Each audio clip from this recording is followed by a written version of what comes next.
Order, order. Mrs Emma Lewell-Buck to move the motion. Thank you, Mr Dowd. It's a pleasure to see you in the chair. What isn't a pleasure is that I am here yet again, still trying to get the government to do something very simple and impactful that will help those who need it the most. Auto-enrolment in an opt-out as opposed to the current opt-in system would ensure that the Healthy Start scheme operates as it should, so that every single child gets the best start in life. The last Labour government introduced the Healthy Start scheme, which provides financial assistance in the form of a prepaid card to all under 18s who are pregnant and families with young children or pregnant women claiming certain benefits. This is to help with the ever-increasing costs of fruit and vegetables, milk, formula milk and vitamins. The scheme is available in pregnancy and until the child's 4th birthday. Yet the scheme is beset with problems caused by this government that can be easily fixed by this government. The all-party parliamentary group on Child of the North heard evidence that children in the North are more likely to die before reaching their 1st birthday than elsewhere in the country. We heard about desperate mothers who are seeking abortions because they simply do not know how they will feed their babies. This is something I raised with the Prime Minister just 2 weeks ago. In response, he advised me he was proud that the government's support has seen a significant fall in child poverty. Child poverty hasn't significantly fallen. It stands at over 4 million. And bragging about the support put in when expectant mothers have had to make these heartbreaking decisions is crass, to say the very least. This was then followed up with an equally tone-deaf letter from the Secretary of State for Work and Pensions. It has been widely reported that some parents have in desperation resorted to theft of baby milk and formula or are having to water it down, which is not surprising considering prices of baby formula are at historically high levels and current Healthy Start payments don't even cover the cost of formula for 1 week. Despite this, Healthy Start take-up is dropping. The government's 75% target given to the NHS Business Services Authority, who run the scheme, was missed last year and continues to decrease, standing at just 62.5% across England, Wales and Northern Ireland. The comparative scheme in Scotland, however, has reached 92% take-up. Some local councils and organisations have made dedicated investment to promote the scheme.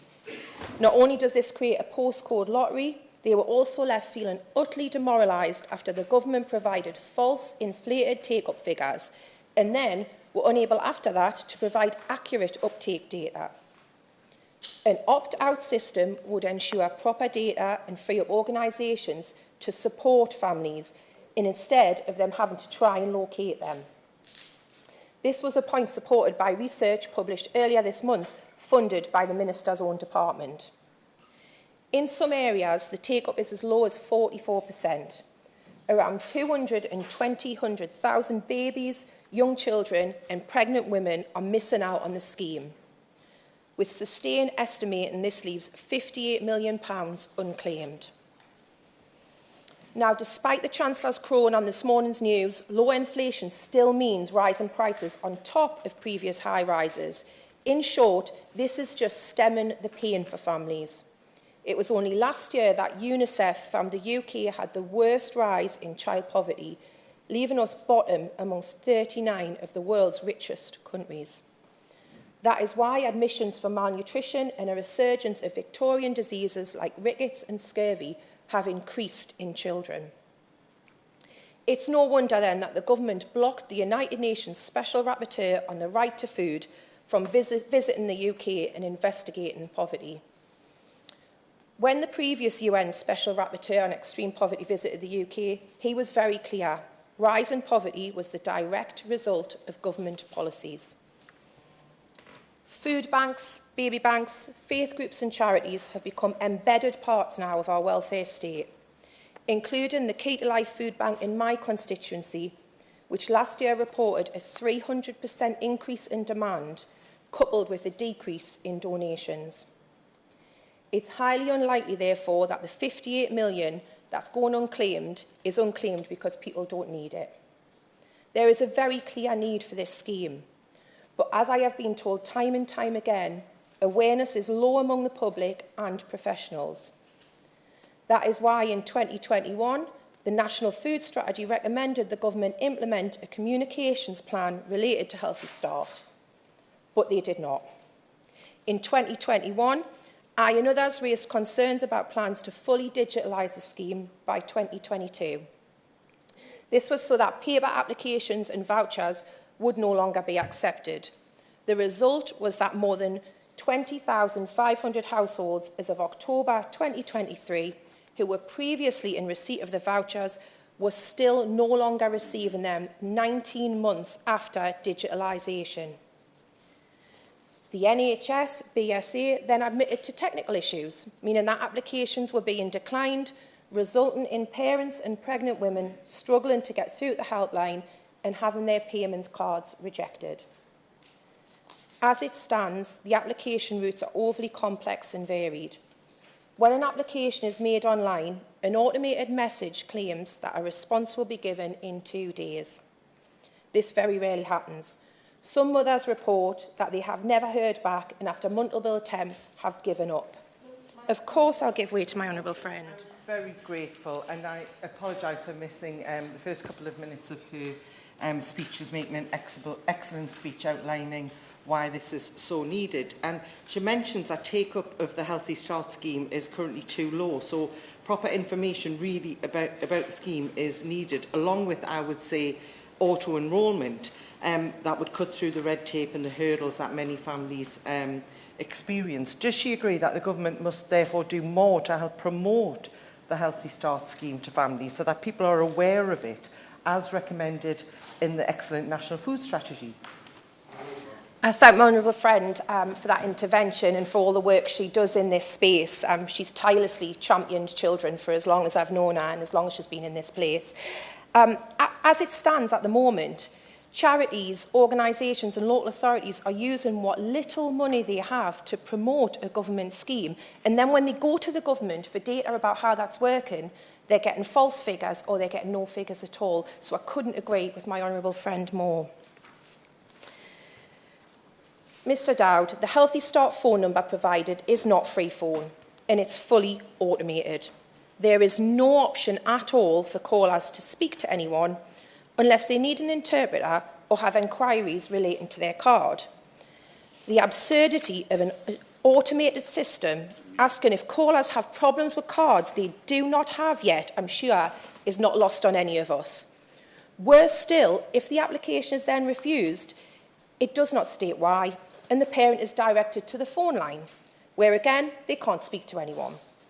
Research by Manchester Central Food Bank highlights that those on legacy benefits or with no recourse to public funds have to apply via paper or telephone. But that is completely at odds with the Healthy Start phone line and website, which state very clearly applications must always be done online. The confusion is completely unnecessary. Repeated questions to the Secretary of State for Health and Social Care about funding for the scheme and future take-up have been equally frustrating. The government refused to say how much money they allocate to the scheme each year, and they claim that it is allocated on a forecast of take-up, but won't say what that forecast is. A cynic would conclude that if the government forecasts low uptake, it's against their interest to do anything they can to boost it, as they won't have budgeted for it. Or, if they are forecasting higher uptake but are not reaching it, millions of pounds that could be spent on feeding children is being spent elsewhere. Either way, once again, hungry babies and children are the ones losing out. Mr Dowd, back in May 2023, a similar debate to this one was held, where the government were made fully aware of the problems with Healthy Start. The following month, I introduced my bill for auto-enrolment. Over the past 2 years, I have sent 2 cross-party letters signed by MPs and a multitude of outside organisations, all sent to the Health Secretary. This was followed by more speeches and questions in the Chamber and a full report to the Chancellor in advance of the last budget. 48 written questions and 2 well-supported EDMs later, and here we are again.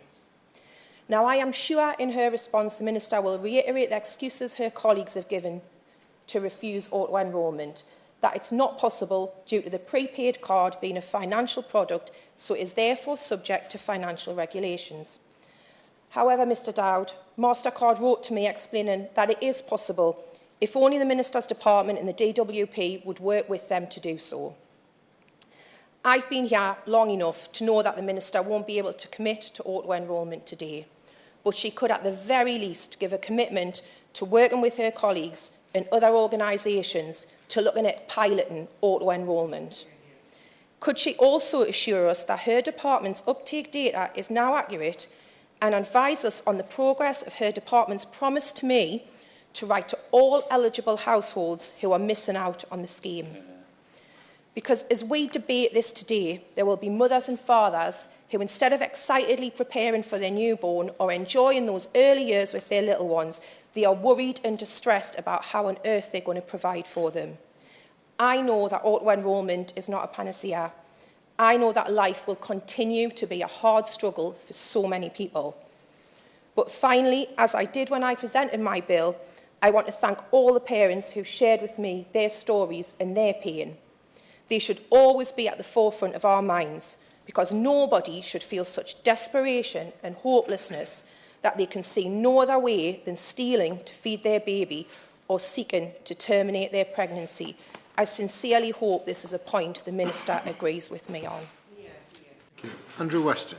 Thank you, Mr Dowd. It is a Sorry, pleasure. I beg your pardon. Apologies, I have to put the question. The question is that this House has considered the Healthy Start scheme. Andrew Weston. Thank you, Mr Dowd. It is a pleasure to serve under your chairship, and I congratulate my honourable friend, the member for South Shields, on securing this important debate. I know that she has done a considerable amount of work, some with me and some in her own right over the past few years, actually, and has followed in the footsteps of my predecessor as the Member of Parliament for Stretford and Ernston in campaigning on the question of auto-enrolment. This is a hugely important issue. We know that those families who are eligible to receive the Healthy Start allowance are some of the poorest families in our country, and we know too just what an important component of the benefit system this is, because it ensures that youngsters at risk of malnutrition through a lack of finance and available cash in the family home are able to access things like healthy foods, fruit and vegetables, but also, as babies, milk formula and other important things to help with their early development. There are a number of aspects to this, and I know that my honourable friend has focused largely on her important campaign to secure auto-enrolment, but I'd like to take a moment first to broaden the debate by bringing forward some comments about the uplifting of the allowance, given the significant increases in inflation that we have seen in recent years. I certainly will. Just before my honourable friend moves on, I can see he's going to make an excellent speech. He's made some very important points already.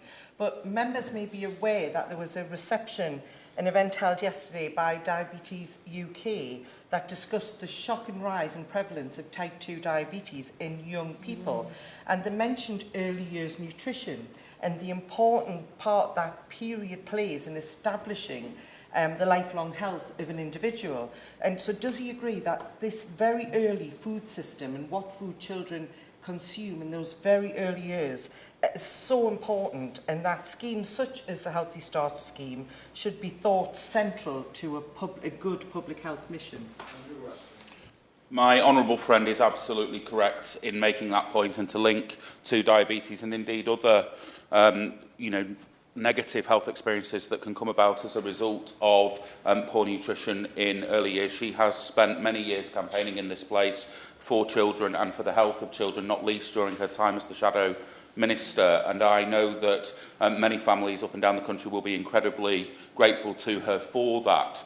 But turning back to the issue of inflationary pressures and the lack of uplift of the Healthy Start allowance since 2021, when it was uplifted for the first and only time since this government came to power in 2010. We all know the inflationary pressures that we have seen since then. We all know that food in particular has outstripped other parts of our economy in terms of the inflationary pressures seen there, with an average 30% increase in food prices since then. But this has been especially acute in the price of milk formula. And indeed it is. My honourable friend mentioned the Westminster Hall debate that happened a year ago. That was my Westminster Hall debate, Mr Dowd, a year ago yesterday. Actually, things have worsened since then. As she said, uptake has decreased, but also prices, whilst not growing as quickly, have continued to rise.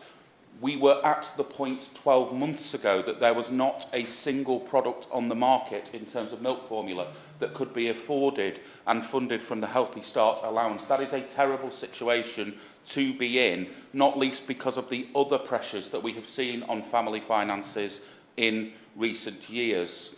Turning, though, to the issue of auto-enrolment, and as I said, the uptake question is particularly problematic because it has decreased over the past 2 months, but also because, as I said earlier, these are the poorest families. They are those in most need. This is not families deciding that they do not require that money. This is families looking at what my honourable friend so ably outlined is a very opaque and challenging system to navigate, and that, as well as a lack of knowledge of the fact that this benefit and allowance even exists for families, is one of the primary, if not the only cause of this particularly low and therefore damagingly low uptake. So I am interested to hear where the government's thoughts are at on the seemingly thorny, although I'm not quite sure why quite so thorny, issue of auto-enrolment, but also wish to broaden the comments that my honourable friend made about the interim proposal that we have both put forward to government of writing out to those families who are eligible for the Healthy Start allowance but are not taking it up. And we have had a number of excuses from government over the past 12 months, similar to those my honourable friend outlined around the issues of data sharing and a financial agreement through a card system that have since been quashed by MasterCard. But I have submitted a number of written questions on where we are at with the data, given previous undertakings from ministers that they would look to draw the data together to write out to these families. And in September of 2023, I was told that that data was being brought forward. In November, I asked again, pursuant to the previous question, where we were at with that, and we were told that this data would be available in early 2024. My honourable friend, she and I seem to dovetail on this issue rather a lot, then submitted a question in March of this year, and still there was no sign, despite previous suggestions that this would be available in early 2024, of the data being available for that work to happen. There is a question of a lack of transparency and accessibility in the application process, and the government is not helping to disavail people of that view when it refuses to even let those who are eligible for the scheme know that that is the case. And the impact that this is having in our communities is significant. In my constituency, Mr Dowd of Stretford and Urmston, 1 in 5 children is living in poverty. My local food bank, Stretford Food Bank, told me recently that 40% of the people that they are serving are first-time users of the food bank. Such is the enormous increase in demand that they have seen of late. But most damningly of all in my community, they also tell me that there has been an 80% increase over the past 12 months of families with children that they are supporting. We are in crisis. Families are struggling. This allowance is targeted at those with the greatest need. And yet, just this past weekend, in Old Trafford, in my constituency, residents were having a real-time WhatsApp conversation about the fact that milk formula, and indeed milk itself, is security tagged in supermarkets up and down this country. Not all of them, but some of them. And there was a debate going on about, if they were a retail worker, whether they would stop somebody clearly in need from taking milk or baby formula if they required it. I said 12 months ago, and my honourable friend has touched on this, that people were watering formula down. Worse still, in some cases, there were suggestions, and Sky News covered this at the time, of mothers adding flour and other such substances into milk formula to pad it out further, and the impact that that can have on a baby's digestion is significant and potentially risks long-term health problems. This is the scale of the challenge that we are facing. And so I simply say to the Minister that I would be incredibly grateful for an update on the government's thinking as to whether or not they should be uprating the Healthy Start allowance in line with inflation, given the significant pressures that we've seen in food and especially milk price formula since it was last uprated in 2021.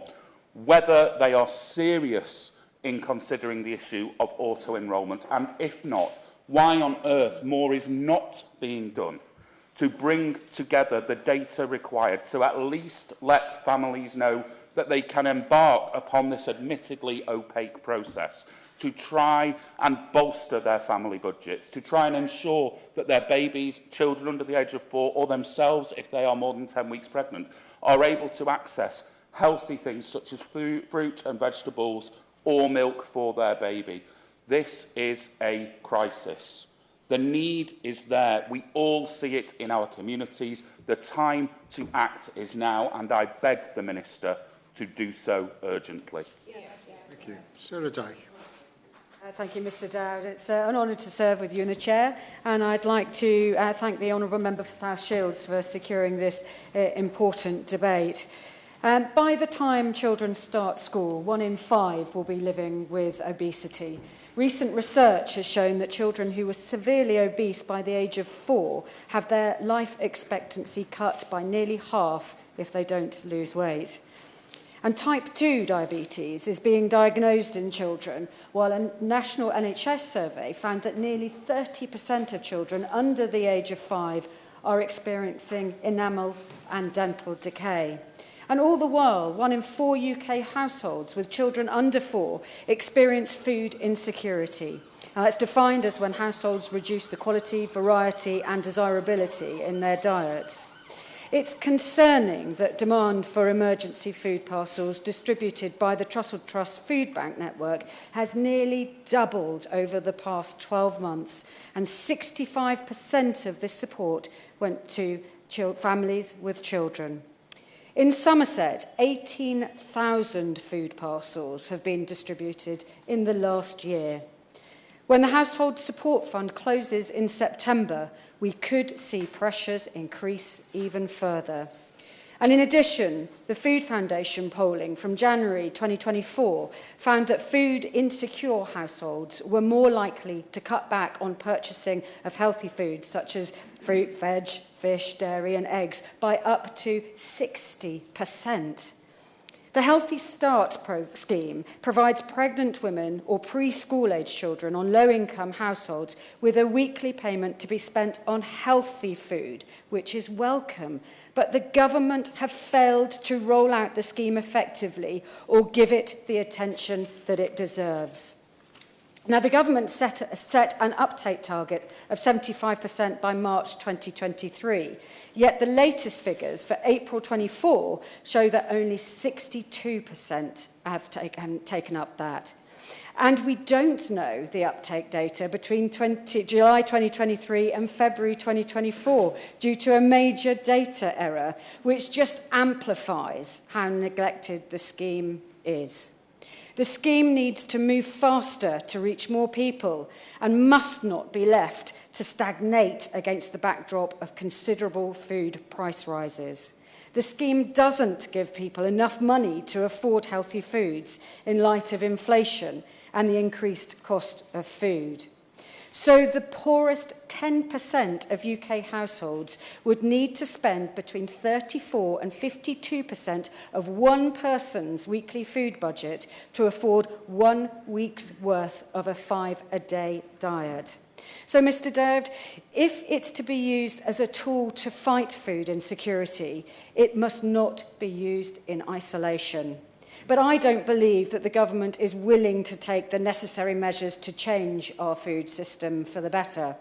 The government should accept the National Food Strategy's recommendations by extending the scheme's eligibility criteria and commit to a properly funded promotional campaign. The government must also focus on the problem of lack of access to healthy, nutritious food by incorporating household food security, including people's ability to access healthy food, into a yearly assessment of UK food security. Now, at last week's Farm to Fork Summit, the Prime Minister had the chance to focus on primary food producers being squeezed by tight retailer-supplier contracts, but he didn't, leaving potentially more farmers on the brink of closing their farm gates for the final time due to financial pressures and anxiety associated with that. This government has failed to grasp that we have a broken food system that leaves farmers on a cliff edge and that leaves families reliant on unhealthy, ultra-processed foods and unable to afford food that is needed for their children's healthy development. It should be a national embarrassment that so many children under 5 are beginning their lives with serious health issues due to poor nutrition. But the neglect that the Healthy Start scheme has experienced from this government is symptomatic of the neglect it has paid to our food system. But I don't believe it's too late. The government should urgently revisit the National Food Strategy recommendations that were set out by Henry Dimbleby and act upon them. And now the Liberal Democrats would fight to make sure our children's health is treated as a priority by guaranteeing free school meals for all primary-age children and all children whose families are in receipt of universal credit. We would also boost the farming budget by £1 billion to help our farmers thrive, to support them to produce more homegrown, healthy food, to improve the health of the nation's children. Thank you. Thank you, Mr Dowd, and it's a pleasure to serve under your chairmanship. Let me begin by thanking my honourable friend, the member for South Shields, for securing this debate. I know that she's been a tireless campaigner on behalf of the 200,000 eligible pregnant women, babies and young children missing out on support via this scheme. I want to start by praising Healthy Start. The scheme was set up by the last Labour government in 2006 and provides support to expectant mothers who are more than 10 weeks pregnant and to parents and caregivers who are responsible for at least one child under the age of 4. Healthy Start vouchers have a value of up to £4.25 a week or £8.50 for those with a child under 1. And it entitles parents in receipt of certain social security benefits to fruit, vegetables, cow's milk, infant formula and pulses. And the voucher also enables mothers to access vitamins from pregnancy until their child reaches the age of 1. Adequate nutrition in the first months and years of a child's life is critical to support their healthy development. In recent years, the health of children under 5 has stalled or declined across various measures, including infant mortality, childhood obesity, tooth decay and mental health. Declining health outcomes are linked to a rise in poverty, with children from disadvantaged areas significantly more likely to face a range of poor health outcomes compared to those in more affluent areas. Healthy Start has an important role to play in helping to take pressure off family finances and ensure that mothers and young children get a nutritious diet. It is effective. Research has found that participating families increase their spend on fruit and vegetables, and the Minister will understand how crucial a healthy diet is for pregnant and new mothers, babies and young children. The British Medical Association has highlighted the effects of poor nutrition during pregnancy, adverse health and social outcomes, premature birth, low birth weight, shorter life expectancy and a higher risk of death in the first year of a child's life.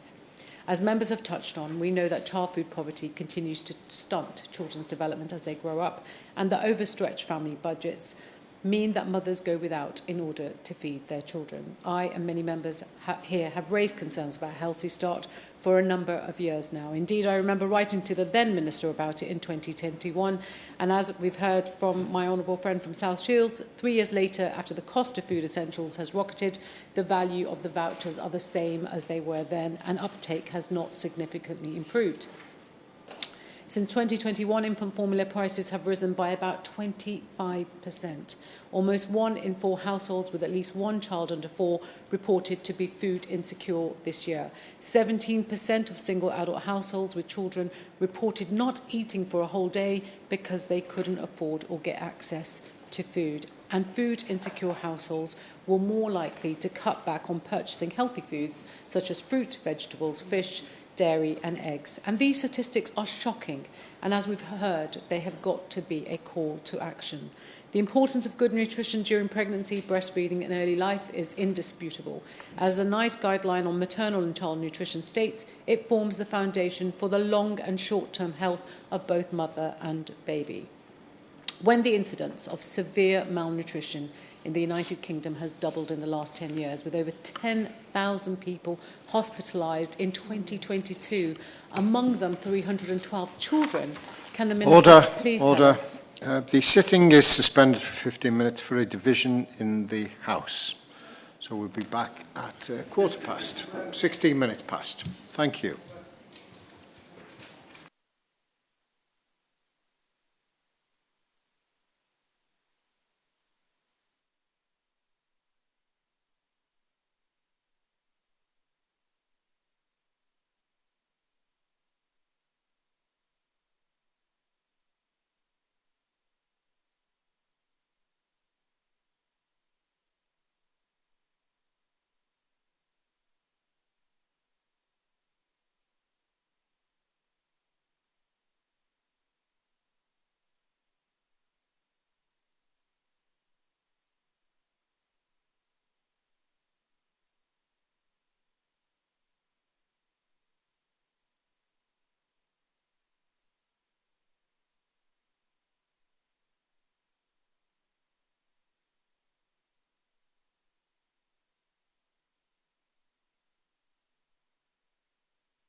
Yep. Order, order.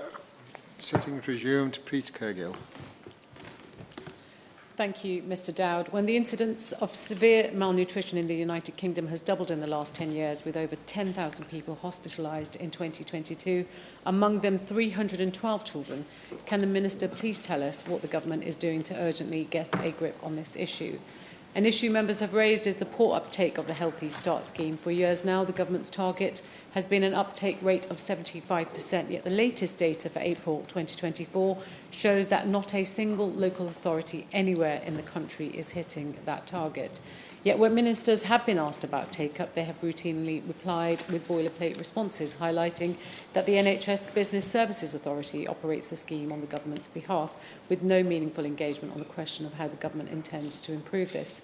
Can I also ask the Minister what assessment she's made of the merits of launching a national take-up campaign, and has she encouraged take-up by signposting through family hubs or early years provision? And likewise, has she made an assessment of the merits of including a tick box as part of the universal credit application process or applications for council tax support? There is also the very real concern members raise about the value of the food vouchers, particularly in the context of the rising cost of living. The few policies that the government has introduced on healthy food in recent years have done little on affordability. I was momentarily excited last week when the government launched its new Food Security Index. It sounded promising, but in looking into it, it appears that the index is comprised of metrics entirely of the government's own making, rather than internationally accepted definitions and indices of food security.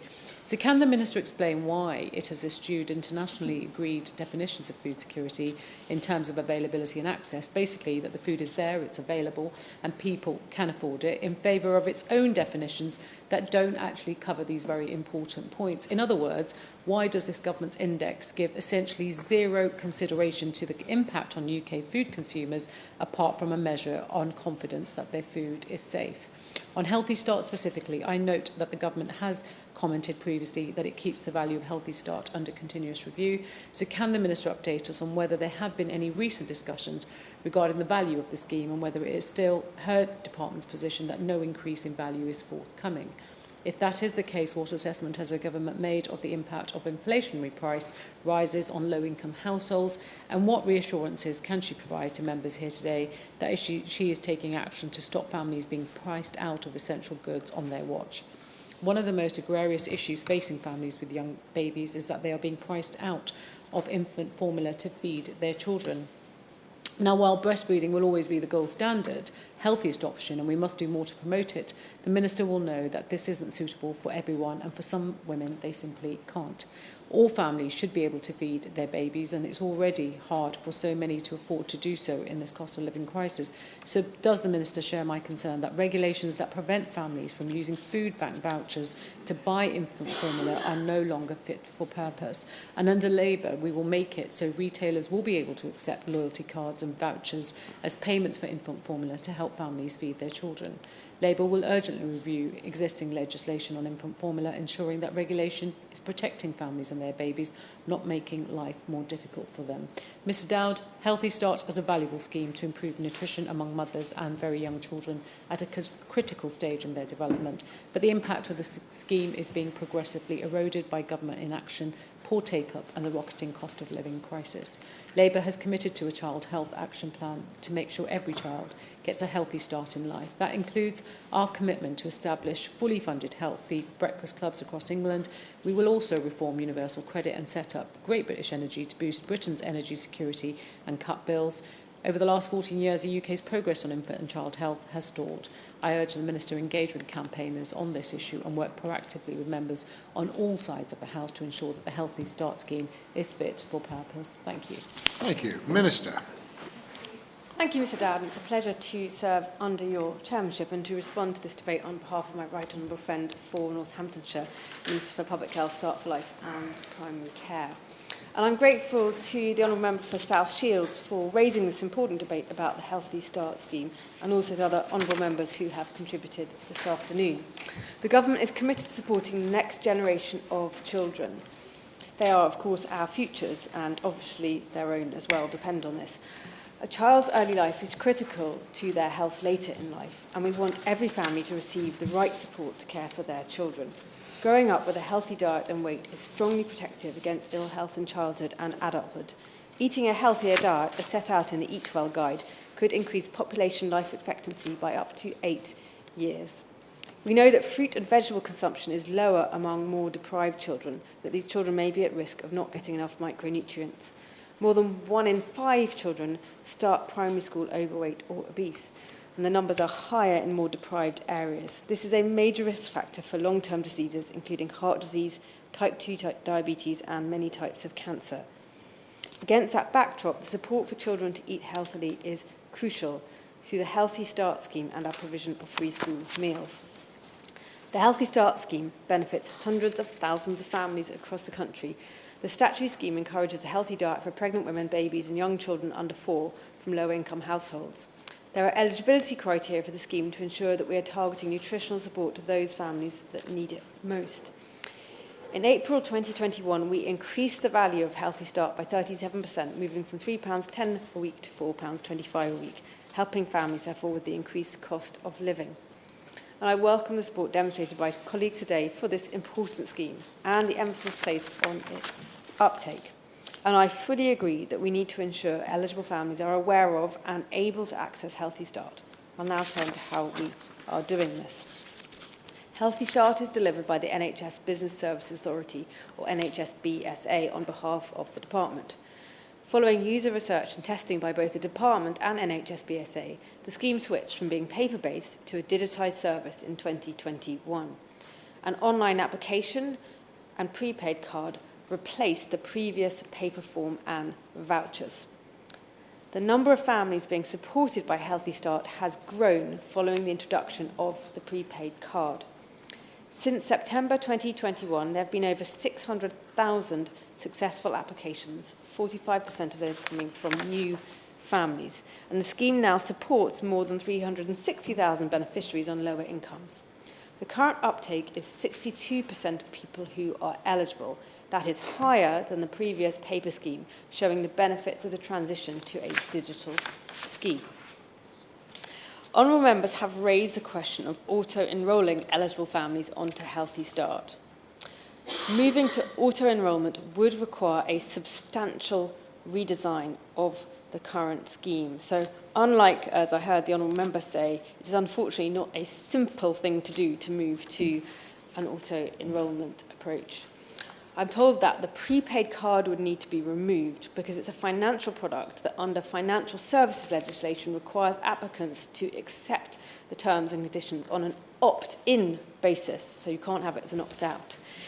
Creating a new delivery method and process is therefore far from straightforward and would also come at an additional cost to government with disruption for the beneficiaries. I'm indeed happy to give way to the Honourable Member.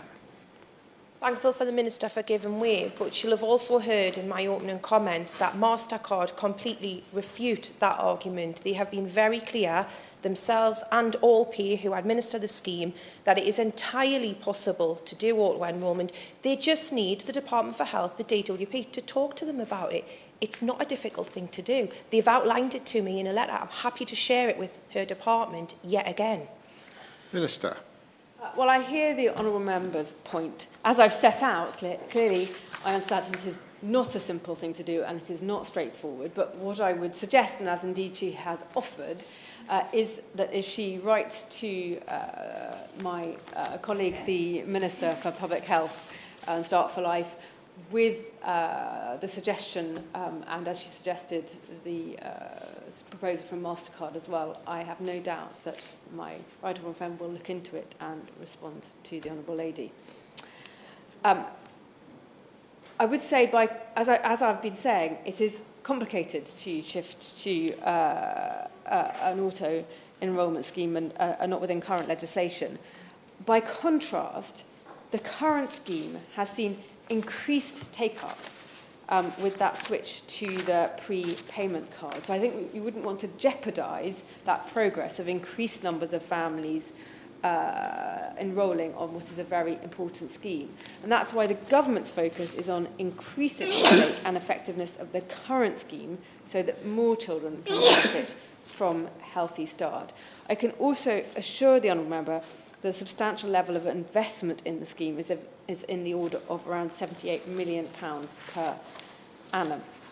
I was sorry to hear about the problems raised about getting access and responses to phone calls for people calling up for help with access to the scheme. It's clearly important for people to be able to get help if needed to access Healthy Start.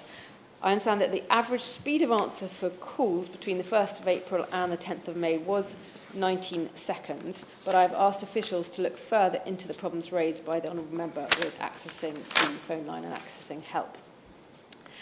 There are multiple channels of communication used to raise awareness and encourage take-up of Healthy Start. NHS BSA actively promotes Healthy Start through its digital channels and has created free toolkits for use by healthcare professionals, local authorities and public health teams. NHS BSA uses a range of communications to raise awareness amongst parents and pregnant women. For example, they've attended maternity and midwifery forum events, placed advertisements in the You and Your Pregnancy magazine, which is given to pregnant women in the first trimester of their pregnancy, as well as the Bounty and Badger Notes apps. And as officials confirmed to the House of Lords Food, Diet and Obesity Committee on the 7th of May, we also have plans to write to everyone eligible for Healthy Start to ensure they are aware of the scheme and to encourage them to apply. As I said before, the government is committed to promoting a healthy diet for our children. Healthy Start is an important part of the support provided by government, but it is only one aspect of how we are doing this. For our youngest children, the government is investing £50 million on infant feeding support as part of the Family Hubs and Start for Life programme. We support childcare providers with the cost of milk through the nursery milk scheme. We're also working with industry to improve the healthiness and the marketing and labelling of commercially available baby food and drink aimed at those aged up to 36 months. Children of all ages also benefit from restrictions on the placement of less healthy products in key selling locations, calorie labelling on menus, and upcoming landmark restrictions on multi-buy offers and the advertising on TV and online of less healthy products. And for school-aged children, we have the School Fruit and Vegetable Scheme and free school meals. The government has expanded free school meals to more groups of children, more than any other government over the past 50 years. We've introduced universal infant free school meals for all children in reception, Year 1 and Year 2. Under the benefits-based criteria, over 2 million of the most disadvantaged pupils are providing free school meals. In fact, the greatest ever proportion of children are receiving free school meals. Now, over a third receiving free lunches compared to 1 in 6 in 2010. And crucially, as a backdrop to this debate, is the latest fall in inflation, because we know the best way to help people with the cost of living is indeed to bring inflation down. But to conclude, infancy and early childhood is a crucial time for establishing food preferences and dietary patterns, and giving children a healthy start in life is critical to health outcomes throughout childhood and adulthood. The Healthy Start scheme is one of the essential ways in which the government supports our most vulnerable families to give their children the best start for a healthy life.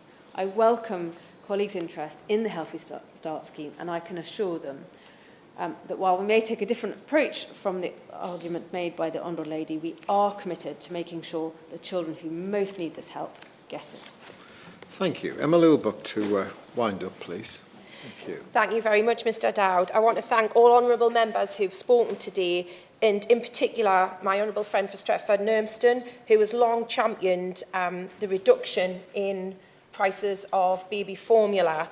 And he rightly pointed out that auto-enrolment isn't the only issue with Healthy Start. It's the value of payments and the eligibility criteria as well. I want to thank my honourable friend on our front bench for her kind words and her support. And I want to thank the Minister for her comments. However, it comes as no surprise that I completely disagree with her analysis of the entire situation. And I think the one thing I will take from her speech is that at least she's reiterated the promise to once again write to all eligible households missing out on the scheme. But I would say we've been promised this for some time now, and it's not yet been delivered. If the rumours about an imminent general election are true, can I just tell her to get a move on, please? Because we haven't got long left. And in the interim, before we do have a new government, I will, Mr Dowd, as I have always done, use my time in this place to try anything at all that the government might accept. I will keep pushing for them to at least try and explore trying a pilot for auto-enrolment for Healthy Start, because people shouldn't have to put up with this daily grind and struggle. Eradicating child poverty was a central plank of the last Labour government.